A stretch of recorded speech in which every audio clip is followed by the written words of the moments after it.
Referencing the Polmar Allen 1982 book, primarily Chapter 3, The Class of 1922, pages 41 to 59, I will proceed to summarize facts as best known reported in this work, as well as other publications, including the New York Times Archive. The temperament of the Naval Academy class in 1922 was such that they regarded themselves as the disarmament class, and lower-ranking members feared never getting a commission, much less serving on a battleship because of lower demands for the real or imagined disarmament. Completing 4 years with no commission or college degree, those with lower standing could simply be released to civilian life. Surprisingly, it was not until 1933 that the Naval Academy awarded degrees on graduation. At the highest level, competition for class standing was always fierce at the Academy, none more fierce than the duel for first place standing between Gerald L. Olmsted and Leonard Kaplan.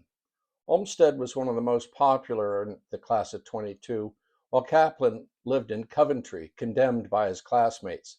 While Kaplan was Jewish, Christians too could become banished to Coventry for unspecified reasons. Kaplan was a grind whose solipsistic agenda was dedicated to his academic standing.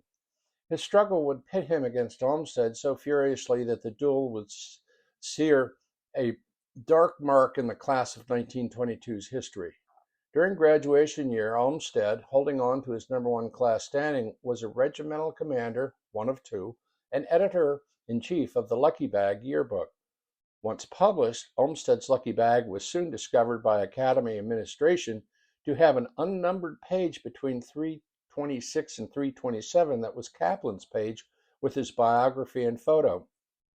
Furthermore, Kaplan's name was not listed among the index of graduates between page 585 and 586. The ne plus ultra slate was Kaplan's page was perforated, such that the holder could administer a post-publication exorcism of the Kaplan page. On the same unnumbered perforated page of Kaplan's on the right was a fictional cartoon entry of a thuggish, if not grotesque, P.A. List, whose biography was a debasing parody of Kaplan's autobiography on the left side of the page. As it happened, the perforated page entry was opposed by several yearbook staff.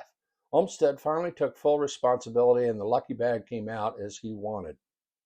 In July 1921, Naval Academy Superintendent Rear Admiral Henry B. Wilson succeeded Rear Admiral Scales and inaugurated presentation of letters of commendation for midshipmen who had contributed the most to the development of spirit and loyalty within the regiment.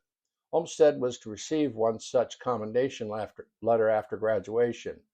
Once word got out of the perforated page to the Superintendent Wilson, he quietly withheld, now Ensign Olmsted's, commendation. 4 midshipmen, however, received letters of admonition. Denouement. Olmsted graduated #1 and received the Superintendent's Cup for excellence in seamanship and international law. Kaplan graduated #2 and received the Navigation Sextant for excellence in practical and theoretical navigation. Within a year of graduation, Ensign Olmsted was struck down by poliomyelitis and died August 1923. Ensign Kaplan was one of the 9 from his class assigned to the battleship Nevada. One of those 9 recalled that when orders were released, several of the ensigns gathered to discuss their new duty and the subject of their soon-to-be shipmate, Ensign Kaplan, was raised. It is recounted that all immediately agreed that Ensign Kaplan was one of them, and arrangements were made for all 9 to join for dinner before reporting to the Nevada. Although somewhat distant, Kaplan was liked and later became an EDO, engineering duty officer. Captain Kaplan retired in 1949. His son, Leonard Kaplan II, graduated from the Naval Academy in 1972.